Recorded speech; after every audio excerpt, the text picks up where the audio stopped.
All right, what's up, guys? Glacier Guys, we're back. It's been, I think, almost a year. Life kind of Yeah. gets in the way sometimes, but we're gonna try and bring more episodes to you guys. Lot to talk about today. Last episode, I think we literally gave a preview of who we wanted the Bears to draft, and Loveland was one of the guys you brought up, and obviously that worked out well. But just looking back at the season, Joe, I mean, all expectations were shattered, I think, and then some. Yeah, I mean, I thought that their ceiling would have been like 10 wins. Obviously, they ended with 11, but that and winning the division along with winning a playoff game is like more than I could have ever imagined for this year to go, honestly. No, it was unbelievable. And with week one, the way that game went, Bears looked solid. They had the Nashawn Wright pick six, and then, JJ nine, and Minnesota kind of comes back at Soldier Field and wins that game. That one really stung. And then the Lions came in and just kind of steamrolled the Bears, get off to an 0-2 start. And obviously, with Ben coming in, that was the home run hire. But I didn't think things would be great right away. But after 2 weeks, I was like, man, is this just kind of a sign of things to come? And it really wasn't. And the Bears found success in a lot of fun and exciting ways this year. But I think just as an offense, like throughout the season, you kind of saw some players find their footing more. The rookies got more involved. Loveland is obviously a guy you were high on, coming into the draft. And I think he kind of proved to be that surefire weapon later on in the season and even in the playoffs. Yeah, there was a lot to like a lot of little things that were going wrong the first couple weeks. Like as far as like they had a lot of false starts and just like random Yep. procedural things. But once they kind of started to hit on the big plays, like the explosives and stuff like that, it kind of unlocked a whole new element to the team in general. That like a lot like it was just the splash plays were like the highlight of the season. Like they had a lot of explosive plays on offense, they had a lot of takeaways on defense, and that is kind of where they made their money.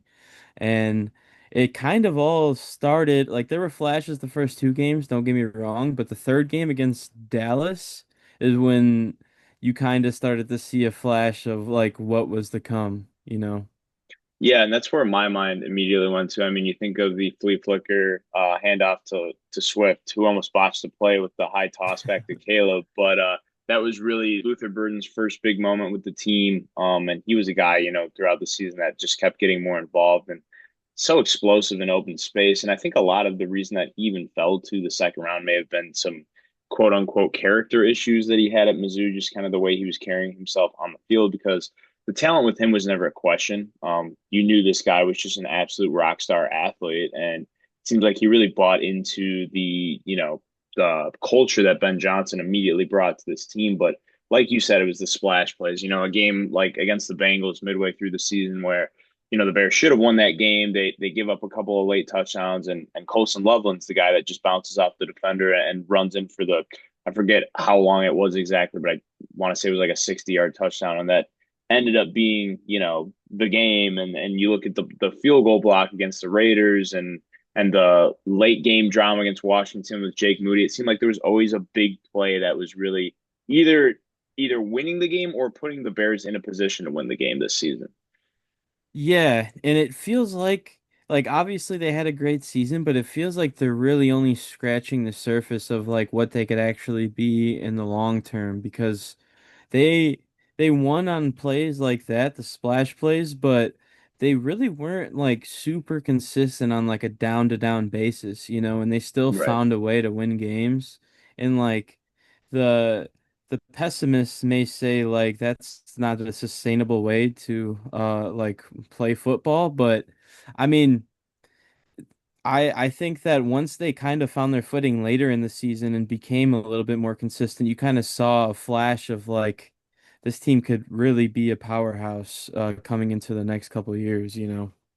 Absolutely. And it's funny, like, I've talked about this with Tyler, who I do my podcast with through work. It's like down to down, this team wasn't great on defense. A lot of Nashawn Wright maybe giving up 200 plus yards in coverage, but when you need a forced fumble or an interception, it seemed like he was one of those guys always making those plays. Obviously, Byard led the league in picks. So just huge plays. What comes to my mind is like the strip sack on the tush push against the Eagles, and the defense really they wowed me and dominated that game. And I think DeAndre Swift and Monungai both had 100+ yards that game. That was the first game where I'm like, okay, the whole season the Bears were winning games, and people were like, well, they haven't played a real team yet. The Super Bowl champion, from last year, it's like we go to their field and pretty much just dominate them from there. And it's like when you can put together a full game like that, and that's a game where Caleb wasn't his best, but he still hit that great touchdown throw to, I believe was it Loveland or Komet on that. Komet. Yeah, it's Komet, and it's just like when everything's coming together, it's like this team can not only compete, but they could beat any team in the league. Yeah, no, for sure. A big thing that kind of came around and was like a correlation of them starting to have some success was the run game. Oh yeah. I think it was around the bye week. They had an early bye this year, and that was kind of when the run game started getting going. And later in the season, it did kind of tail off a little bit. There was flashes here and there, but that was also when the pass game started to really come alive with guys like Burden and Loveland starting to become like the focal point of the offense almost at some point. When like early in the season, they were almost a non-factor a lot of the time, which is kind of crazy, but. Yeah, and coming out of the draft, I mean, I feel like most people expected, it's going to take a little while for these rookies to find their footing. Rome was poised to take a big step this year. Obviously, he, seemed to be doing that until the injury happened, and even after that point, it really wasn't the same. But to have a guy like Loveland, where after the first 5 or 6 weeks, everyone's saying, the Bears probably should have drafted Tyler Warren. Obviously, the Colts season kind of got derailed after the Daniel Jones injury, but I think the Bears made the right pick with the right tight end. I mean, like I said earlier in this podcast, Loveland literally became like the go-to guy when the Bears needed to pick up a first down, when they needed a guy with surefire hands, and he had a few drops in the playoffs. The Rams game was kind of just a weird game overall, but looking back at the grand scheme of the season, Loveland, with the Rome injury, with DJ Moore, inconsistencies, he became pretty much the go-to target. And as a rookie tight end, where you're in a system where the other tight end is also being utilized, it's just impressive. Yeah, it definitely felt like he was the guy that Caleb trusted the most on a big down, like a big third or fourth down. He was always the guy that it felt like it was the first look, you know? And he was pretty surefire. I think he got maybe until like the second Packers game or the second Lions game without a drop.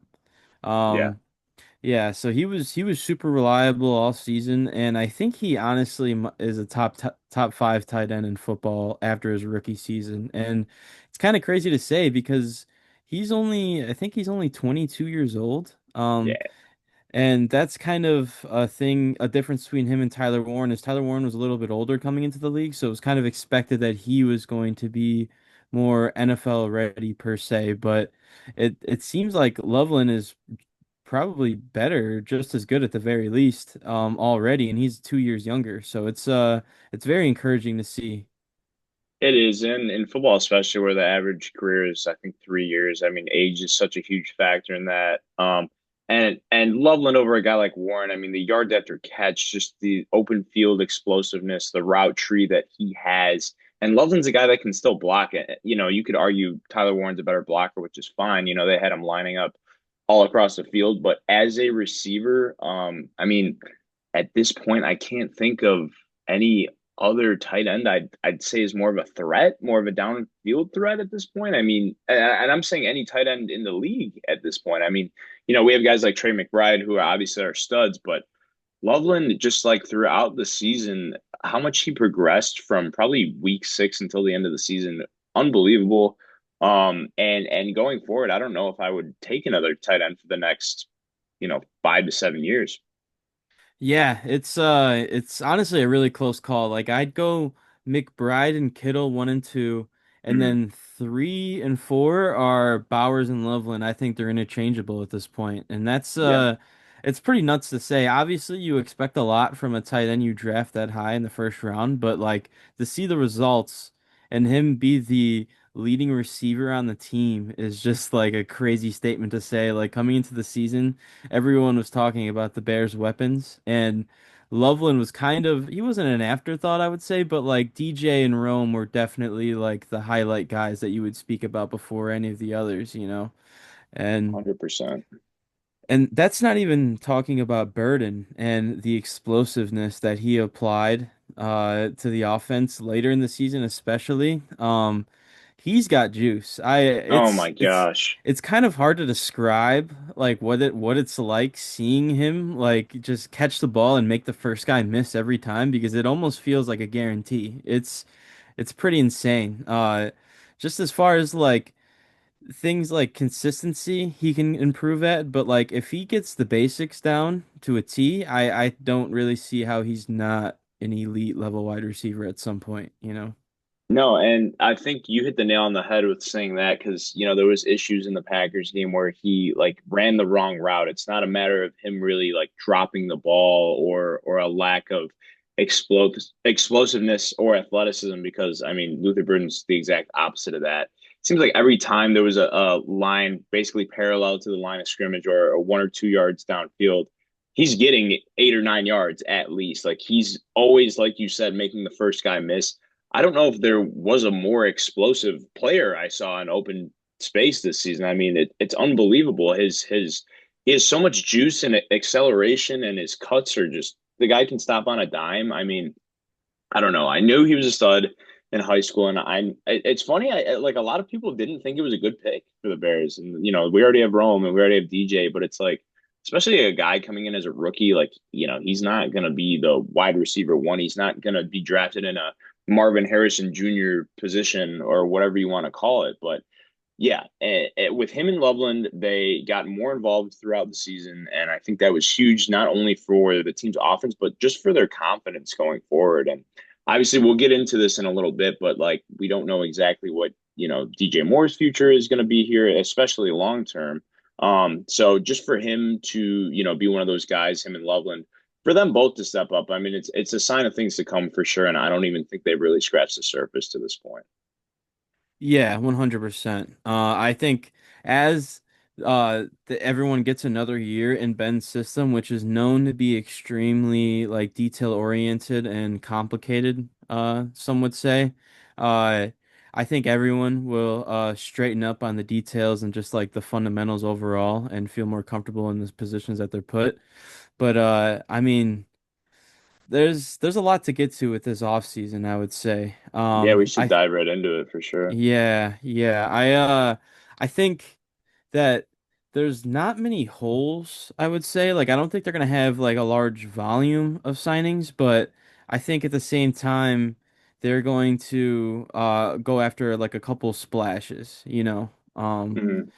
Like more about quality over quantity. Because I think there's a lot of the roster is ironed out. I think it just comes down to a few things mostly on defense. 100% mostly on defense. Yep, I Yeah, agree. because where the problem really lies, I think, on defense is the defensive line.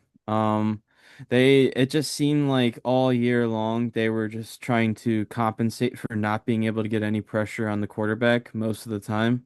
There were guys that made plays here or there, but it really wasn't consistent at all, and that kind of had the secondary suffering, the second level suffering just in general, and it's just something that they need to address for sure. Yeah, I mean, you see guys like Dexter. He had some good plays throughout the season, but I don't know if he's really going to cut it going forward. Grady Jarrett, I don't think was as good as advertised, I guess, coming into this season. He was kind of a guy that was, I guess signed maybe more as a run stuffer, but he didn't do a great job in that aspect.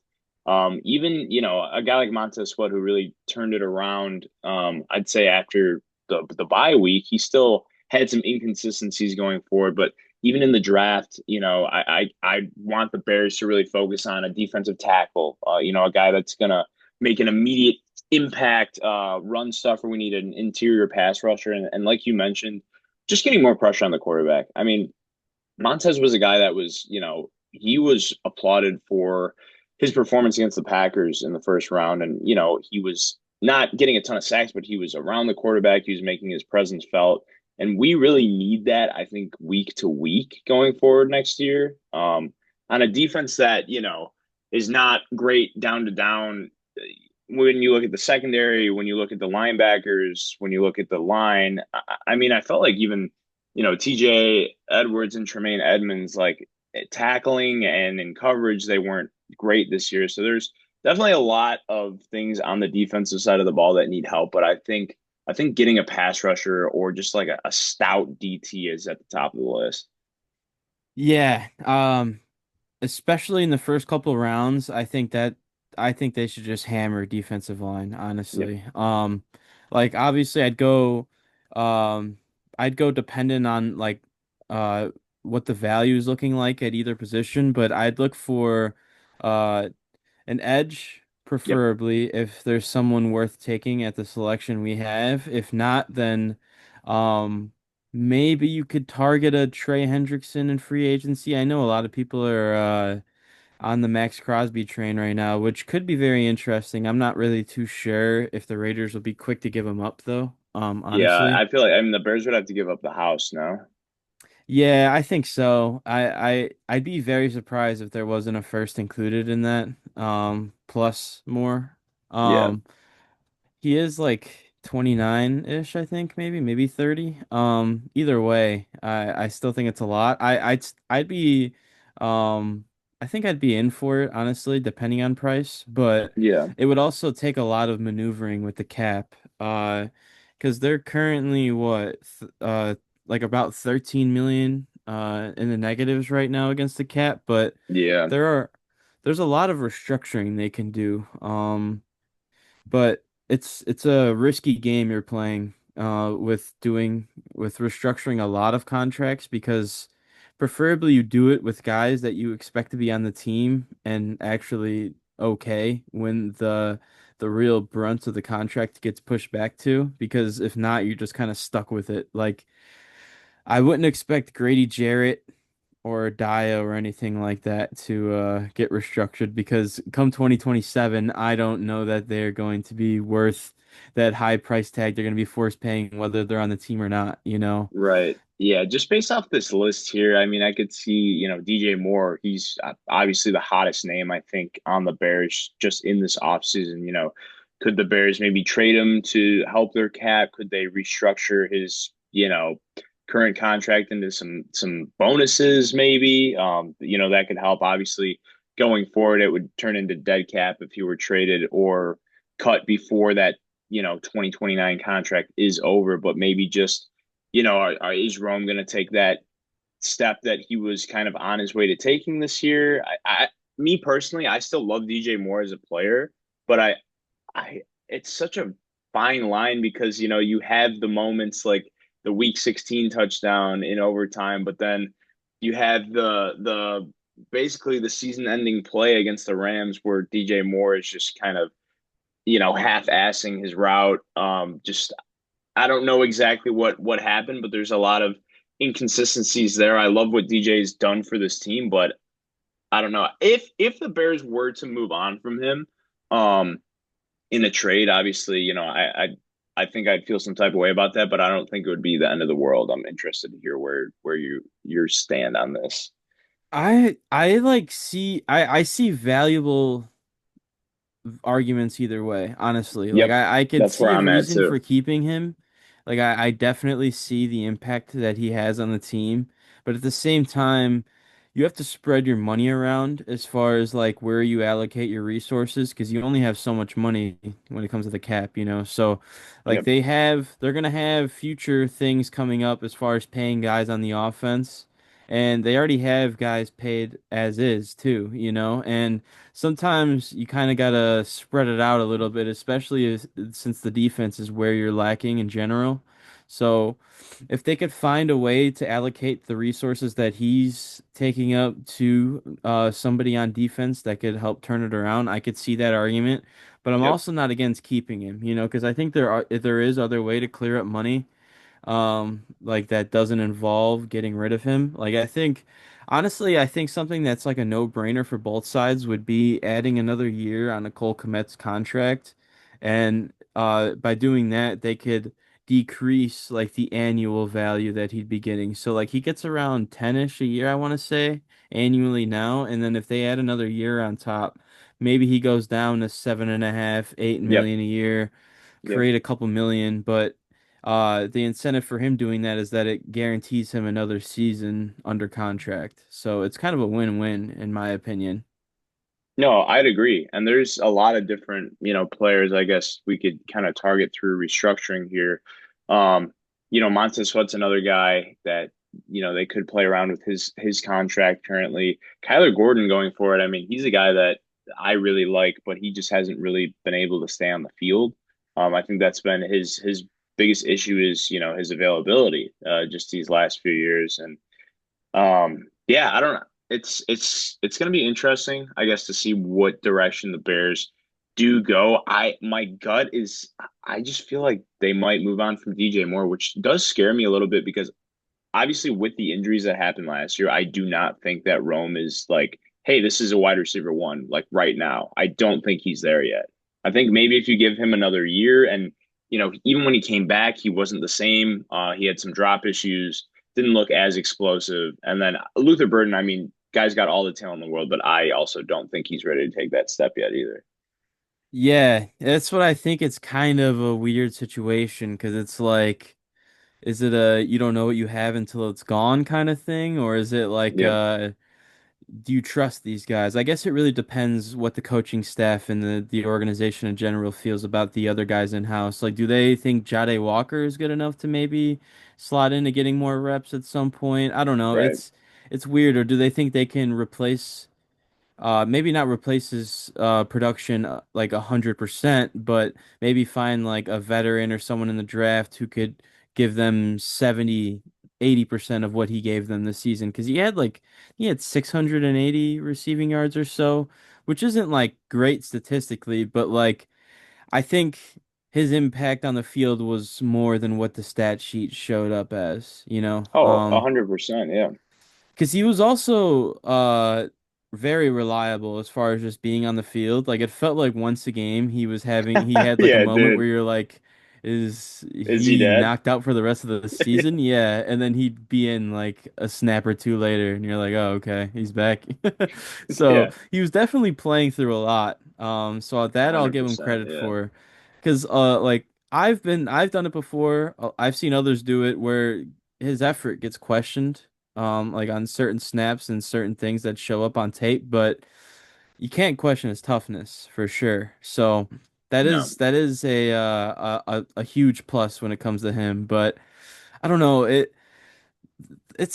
there's a few different things that are kind of weird where like there's a lot of options on how you could address them. Like where Ozzy Trapillo is out basically all of next year, it's Yeah, pretty he'll be out assumed. next year. Or Yeah.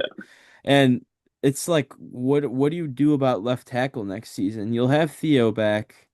Braxton's a free agent. Do you bring back Braxton on a cheaper deal? Do you try to draft someone? It's kind of a The weird and the free situation. agents, there's Braden Smith, what is it? Aaliyah Vera Tucker.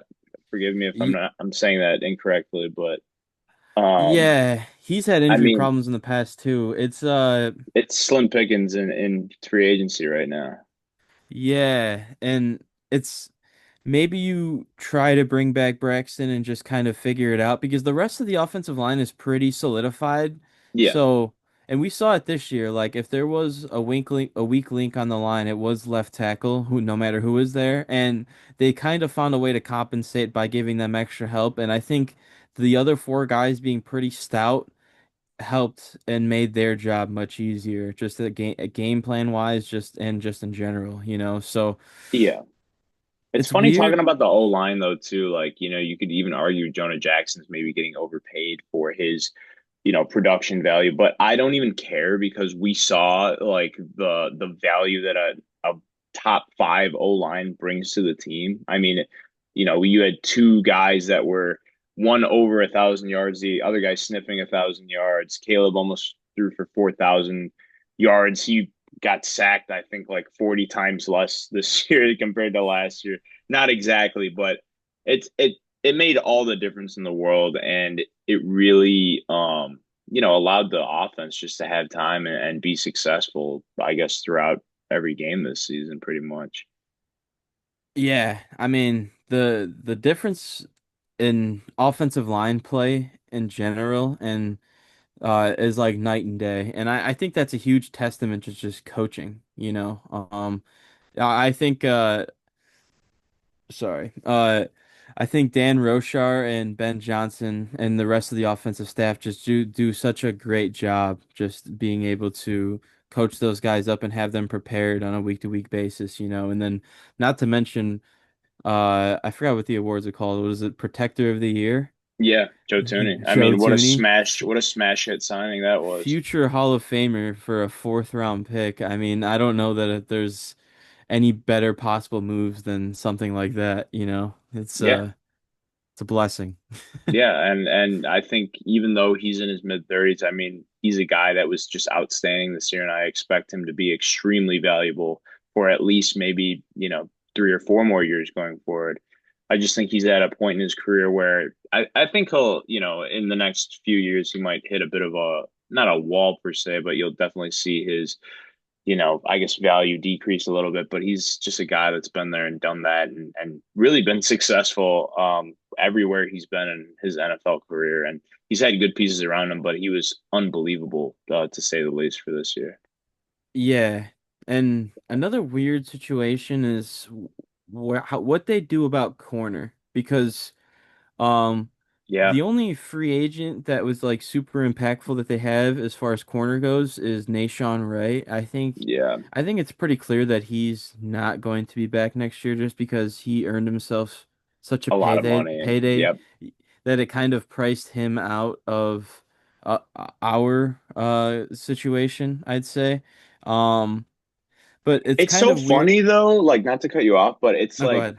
I feel like he's earned this payday, and it's like as fans and as a team that watched him every game, it's like yes, he makes those splash plays, but it's like his asking price is gonna be more, I think, than he's actually worth on like a down to down basis, if that makes sense. Yeah, 100%. I think it's more of a thing where the need is going to be way more heavy for another team compared to what our team may need, you know. And I think it's just like, do you go after someone who's more than likely going to start, or do you just kind of say, hopefully the guys we have get healthy and we try to add depth behind those guys, you know, because Right. it's kind of a fine line you're walking because say you trust those guys and the things don't pay and it doesn't pay off, then it's like, are you in the same situation you were in last year where you're trying to scrape together a secondary, you know?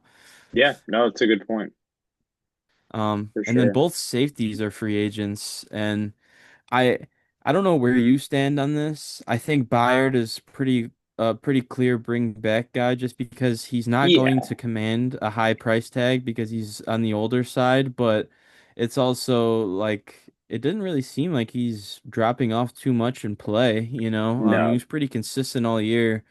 But I want to hear where you stand on the Brisker situations. I saw a projection that he's projected like around like a 3 year, $33 million deal. Like, what would you feel about something like that? It's so tough, man, because you look back at this postseason and I mean, the guy was nails against the Packers and Rams, like making huge plays and similar to Kyler Gordon, Jaquan Brisker's issue is his concussions and him not being on the field. And even week 18, when I went to that game, I mean, there was a drive where he literally had all three stops. And this is a guy that is a difference maker.